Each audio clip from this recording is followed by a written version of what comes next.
আমি জানি এরকম একটা খাবারের ছবি যদি আমি এখন পোস্ট করি তাহলে প্রত্যেকের ক্ষুধা পেয়ে যাবে, কিন্তু কিচ্ছু করার নেই। মাঝে মাঝে খেতে আমারও ইচ্ছে করে এবং আমি আমার পছন্দ মতো আমার ইচ্ছে অনুযায়ী খাবারগুলো এভাবে রেডি করি। কত রঙের খাবার আল্লাহর দুনিয়াতে আছে এবং প্রত্যেকটি হেলদি। যে আটা আমি দিচ্ছি এটা কিন্তু চালের আটা, সাথে আমার জাতীয় খাবার ডিম। আমার ছেলে খুব অবাক হয় যখন আমি এইভাবে আমার নিজের জন্য খাবার রেডি করি। প্রশ্ন করেই বসে এটা কি, মানে ও তো এক এক সময় এক এক রেসিপিতে আমাকে দেখে। আলহামদুলিল্লাহ, মাশাল্লাহ। একজন আপু আমাকে আজকে সন্ধ্যায় ইনবক্স করে বলছে, আপু আমি একেবারেই হতাশ, আমি কী করব। কেন ভাই, পৃথিবীতে আমরা এত বড় বড় সমস্যার সমাধান করছি আর সামান্য ওজন আমরা কমাতে পারবো না?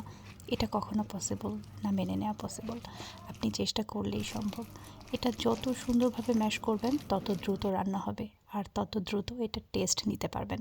কারণ এটার টেস্ট কেমন হবে, আমি তো ভয়েস দিতে দিতেই আমার জিভে জল চলে আসছে।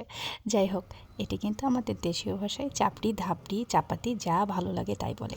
আমি একটু সরিষার তেল দিয়ে আজকে এটা করছি, কারণ একটু ঠান্ডা ঠান্ডা লেগেছে, আমার মুখের টেস্টের খুব বেশি প্রয়োজন। এটা ছিল আমার আজকের ডিনার। যদিও চালের আটা ঠিক ভাতের মতোই, মানে আজকে আমি বেশ ভারী কার্বোহাইড্রেট নিয়েছি, কিন্তু ইনশাল্লাহ আমি ব্যালেন্স করে ফেলবো, কারণ আমি এখানে অনেকগুলো সবজি নিয়েছি। আর এই যে দেখেন কি সুন্দর কালার, মাশাল্লাহ, আলহামদুলিল্লাহ। এটা সামনাসামনি দেখে আমি জাস্ট মুগ্ধ হয়ে গিয়েছিলাম। এত সুন্দর খাবার আলাদাভাবে ডেকোরেশন করতে হয় না, আপনাদের দেখানোর জন্য এতটুকুই করেছি। শুভরাত্রি।